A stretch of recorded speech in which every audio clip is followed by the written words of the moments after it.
Now it so happened that shortly after Aladdin had been transported by the slave of the ring to the neighborhood of his palace, that one of the attendants of the Princess Buddir al Buddoor, looking through the window, perceived him and instantly told her mistress.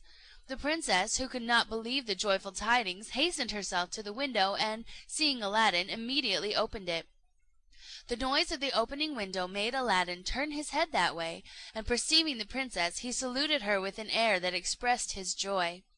"To lose no time," she said to him, "I have sent to have the private door opened for you. Enter and come up." The private door, which was just under the princess's apartment, was soon opened, and Aladdin conducted up into the chamber. It is impossible to express the joy of both at seeing each other after so cruel a separation. After embracing and shedding tears of joy, they sat down, and Aladdin said, "I beg of you, princess, to tell me what is become of an old lamp which stood upon my shelf in my robing chamber."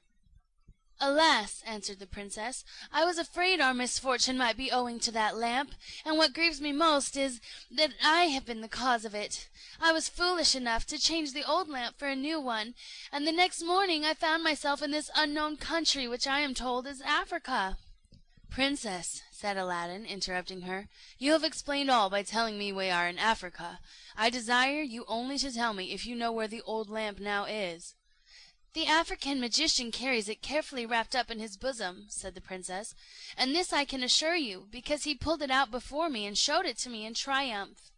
"Princess," said Aladdin, "I think I have found the means to deliver you and to regain possession of the lamp, on which all my prosperity depends. To execute this design it is necessary for me to go to the town. I shall return by noon, and will then tell you what must be done by you to ensure success. In the meantime I shall disguise myself, and beg that the private door may be opened at the first knock." When Aladdin was out of the palace, he looked round him on all sides, and perceiving a peasant going into the country, hastened after him, and when he had overtaken him, made a proposal to him to change clothes, which the man agreed to. When they had made the exchange, the countryman went about his business, and Aladdin entered the neighbouring city. After traversing several streets, he came to that part of the town where merchants and artisans had their particular streets according to their trades. He went into that of the druggists, and entering one of the largest and best furnished shops, asked the druggist if he had a certain powder, which he named. The druggist, judging Aladdin by his habit to be very poor, told him he had it, but that it was very dear; upon which Aladdin, penetrating his thoughts, pulled out his purse, and showing him some gold, asked for half a dram of the powder, which the druggist weighed and gave him, telling him the price was a piece of gold. Aladdin put the money into his hand, and hastened to the palace, which he entered at once by the private door. When he came to the princess's apartments, he said to her, "Princess, you must take your part in the scheme which I propose for our deliverance. You must overcome your aversion to the magician, and assume a most friendly manner toward him, and ask him to oblige you by partaking of an entertainment in your apartments.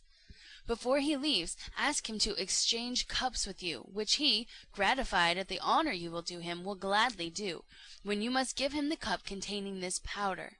On drinking it he will instantly fall asleep, and we will obtain the lamp, whose slaves will do all our bidding, and restore us and the palace to the capital of China." The princess obeyed to the utmost her husband's instructions.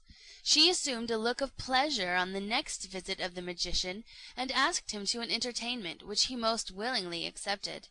At the close of the evening, during which the princess had tried all she could do to please him, she asked him to exchange cups with her, and, giving the signal, had the drugged cup brought to her, which she gave to the magician.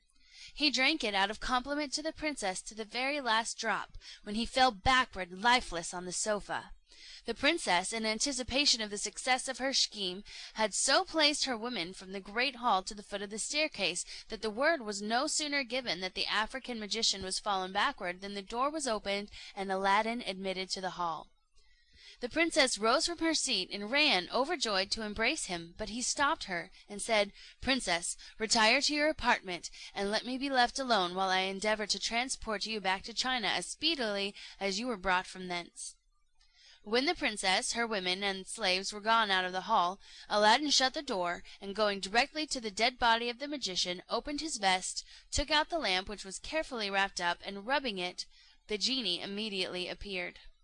"Genie," said Aladdin, "I command thee to transport this palace instantly to the place from whence it was brought hither." The genie bowed his head in token of obedience and disappeared. Immediately the palace was transported into China, and its removal was only felt by two little shocks, the one when it was lifted up, the other when it was set down, and both in a very short interval of time. On the morning after the restoration of Aladdin's palace, the sultan was looking out of his window and mourning over the fate of his daughter, when he thought that he saw the vacancy created by the disappearance of the palace to be again filled up. On looking more attentively, he was convinced beyond the power of doubt that it was his son-in-law's palace. Joy and gladness succeeded to sorrow and grief.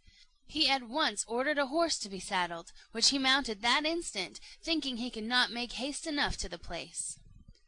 Aladdin rose that morning by daybreak, put on one of the most magnificent habits his wardrobe afforded, and went up into the hall of 24 windows, from whence he perceived the sultan approaching, and received him at the foot of the great staircase, helping him to dismount. He led the sultan into the princess's apartment. The happy father embraced her with tears of joy, and the princess on her side afforded similar testimonies of her extreme pleasure. After a short interval, devoted to mutual explanations of all that had happened, the sultan restored Aladdin to his favor, and expressed his regret for the apparent harshness with which he had treated him. "My son," said he, "be not displeased at my proceedings against you. They arose from my paternal love, and therefore you ought to forgive the excesses to which it hurried me." "Sire," replied Aladdin, "I have not the least reason to complain of your conduct, since you did nothing but what your duty required. This infamous magician, the basest of men, was the sole cause of my misfortune." The African magician, who was thus twice foiled in his endeavor to ruin Aladdin, had a younger brother, who was as skillful a magician as himself, and exceeded him in wickedness and hatred of mankind. By mutual agreement they communicated with each other once a year, however widely separate might be their place of residence from each other. The younger brother, not having received as usual his annual communication, prepared to take a horoscope and ascertain his brother's proceedings. He, as well as his brother, always carried a geomantic square instrument about him. He prepared the sand, cast the points, and drew the figures.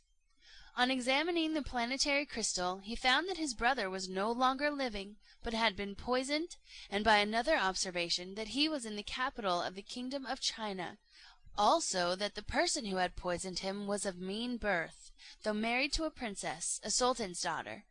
When the magician had informed himself of his brother's fate, he resolved immediately to revenge his death, and at once departed for China, where, after crossing plains, rivers, mountains, deserts, and a long tract of country without delay, he arrived after incredible fatigues. When he came to the capital of China, he took a lodging at a khan. His magic art soon revealed to him that Aladdin was the person who had been the cause of the death of his brother. He had heard, too, all the persons of repute in the city talking of a woman called Fatima, who was retired from the world, and of the miracles she wrought. As he fancied that this woman might be serviceable to him in the project he had conceived, he made more minute inquiries, and requested to be informed more particularly who that holy woman was, and what sort of miracles she performed. "What!" said the person whom he addressed, "have you never seen or heard of her? She is the admiration of the whole town, for her fasting, her austerities, and her exemplary life. Except Mondays and Fridays she never stirs out of her little cell, and on those days on which she comes into the town she does an infinite deal of good, for there is not a person who is diseased but she puts her hand on them and cures them." Having ascertained the place where the hermitage of this holy woman was, the magician went at night, and plunging a poniard into her heart, killed this good woman. In the morning he dyed his face of the same hue as hers, and arraying himself in her garb, taking her veil, the large necklaces she wore round her waist, and her stick, went straight to the palace of Aladdin. As soon as the people saw the holy woman, as they imagined him to be, they presently gathered about him in a great crowd.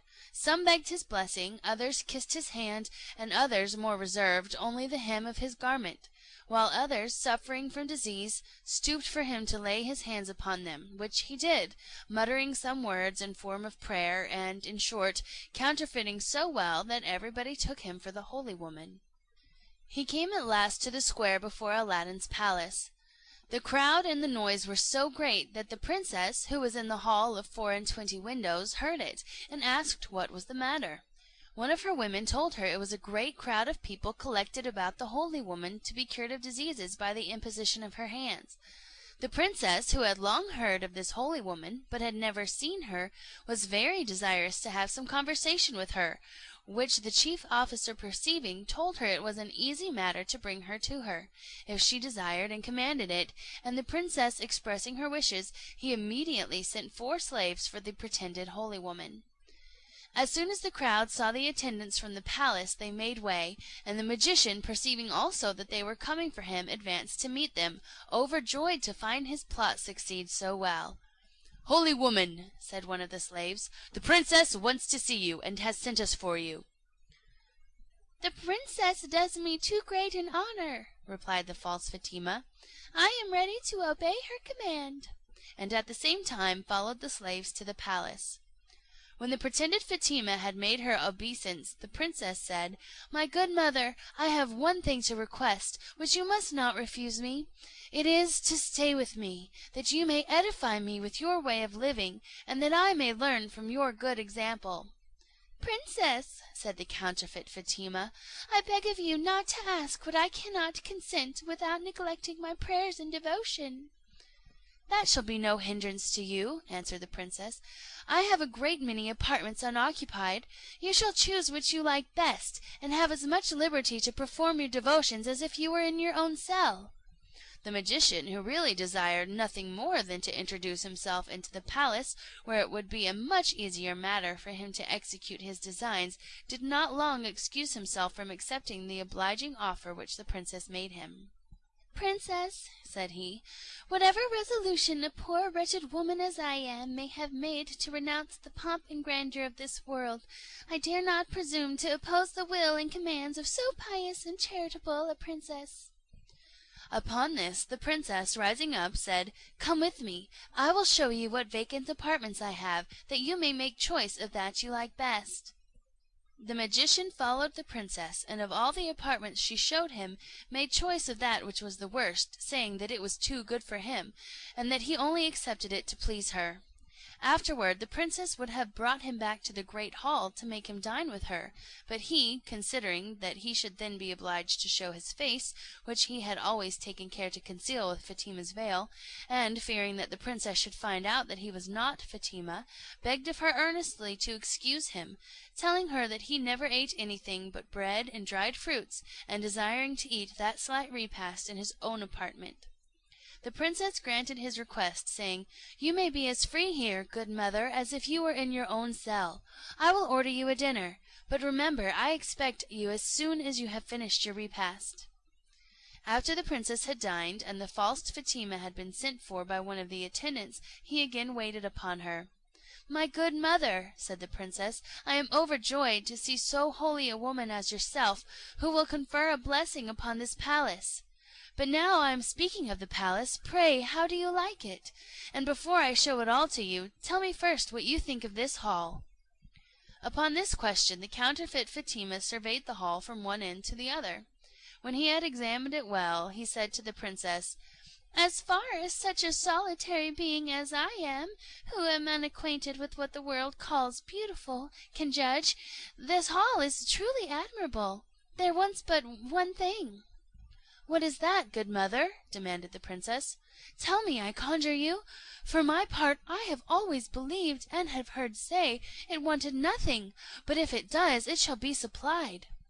"Princess," said the false Fatima, with great dissimulation, "forgive me the liberty I have taken, but my opinion is, if it can be of any importance, that if a roc's egg were hung up in the middle of the dome, this hall would have no parallel in the 4 quarters of the world, and your palace would be the wonder of the universe."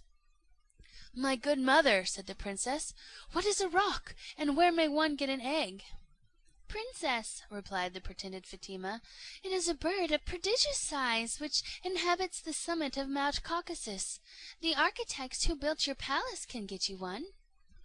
After the princess had thanked the false Fatima for what she believed her good advice, she conversed with her upon other matters, but could not forget the roc's egg, which she resolved to request of Aladdin when he next should visit his apartments. He did so in the course of that evening, and shortly after he entered, the princess thus addressed him: "I always believed that our palace was the most superb, magnificent, and complete in the world, but I will tell you now what it wants, and that's a roc's egg hung up in the midst of the dome." "Princess," replied Aladdin, "it is enough that you think it wants such an ornament. You shall see, by the diligence which I use in obtaining it, that there is nothing which I would not do for your sake." Aladdin left the Princess Buddir al Buddoor that moment, and went up into the hall of 24 windows, where, pulling out of his bosom the lamp, which after the danger he had been exposed to be always carried about him, he rubbed it, upon which the genie immediately appeared. "Genie," said Aladdin, "I command thee, in the name of this lamp, bring a roc's egg to be hung up in the middle of the dome of the hall of the palace."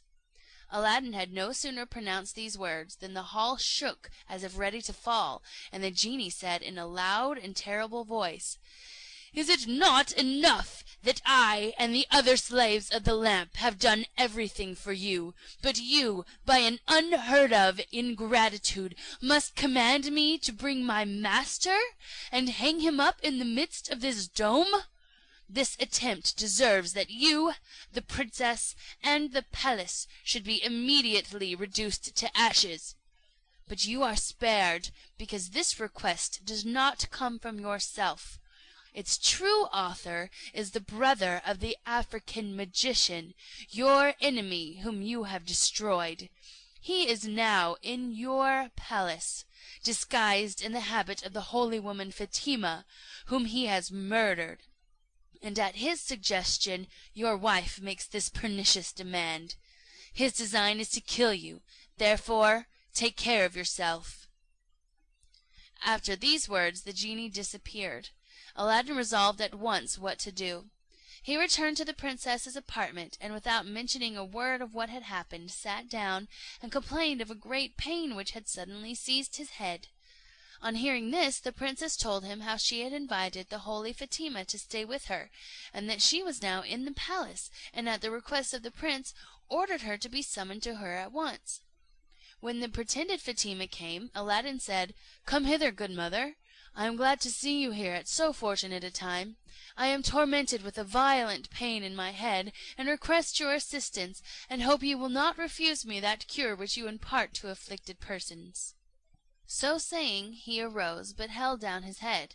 The counterfeit Fatima advanced toward him with his hand all the time on a dagger concealed in his girdle under his gown, which Aladdin observing, he snatched the weapon from his hand, pierced him to the heart with his own dagger, and then pushed him down on the floor.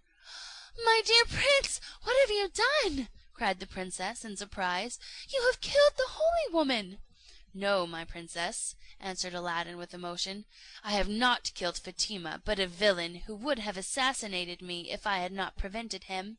This wicked man," added he, uncovering his face, "is the brother of the magician who attempted our ruin. He has strangled the true Fatima, and disguised himself in her clothes with intent to murder me." Aladdin then informed her how the genie had told him these facts, and how narrowly she and the palace had escaped destruction through his treacherous suggestion which had led to her request.